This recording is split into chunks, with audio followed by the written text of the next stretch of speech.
Hello friends, আজ আমি সকালে গেছিলাম বাজারে।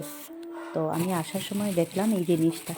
আগে ছোট্টবেলা অনেক খেতাম, খেলাধুলা করতে যখন চলে যেতাম তখন এটা আমি খুব খেতাম, ভালো লাগতো। জানি না আপনাদের ভালো লাগে কি না।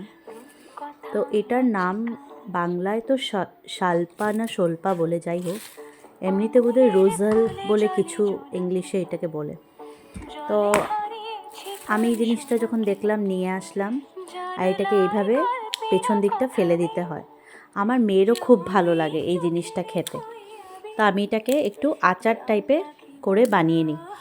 এটার মধ্যে অনেক কিছু আছে।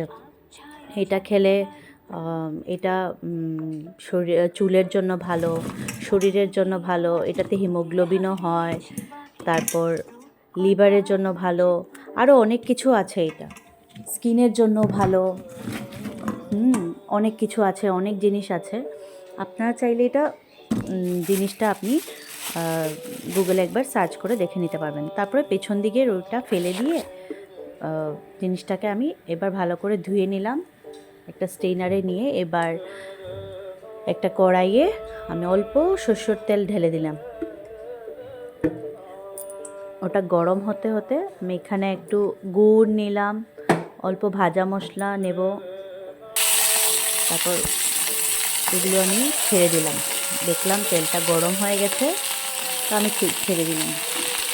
একটু ভিডিওতে 19-20 হতে পারে, একা হাতে করছি তো তাই। আর আমি ভুলেই গেছি এখানে লাইটটা দিতে, তাই বলে একটু অন্ধকার অন্ধকার লাগছে আপনাদের। তো আমি এগুলো ছেড়েছি স্বল্পা, তারপর তার উপরে গুড় ছেড়ে দিয়েছি।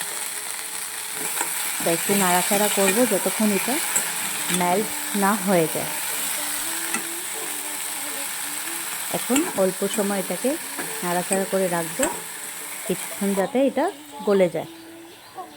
তো আমি অল্প নুন অ্যাড করে দিচ্ছি, খুব বেশি দেবেন না, পরিমাণ মতনই দেবেন।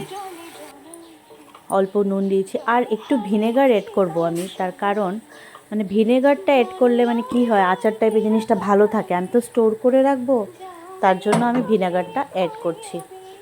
তো ভিনেগারটা অল্প মানে এইটুকুই ক্যাপে নিয়ে ঢেলে দিলাম।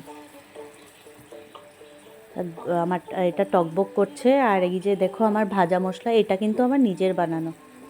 এই ভাজা মশলাটা আমি একটু ছড়িয়ে দিয়ে দিলাম। তারপর গিয়ে আমি বললাম না, লাইটটা দিতে ভুলে গেলাম, অন্ধকার ছিল, তাই আমি লাইটটা দিলাম। দেখো এখন বোঝা যাচ্ছে।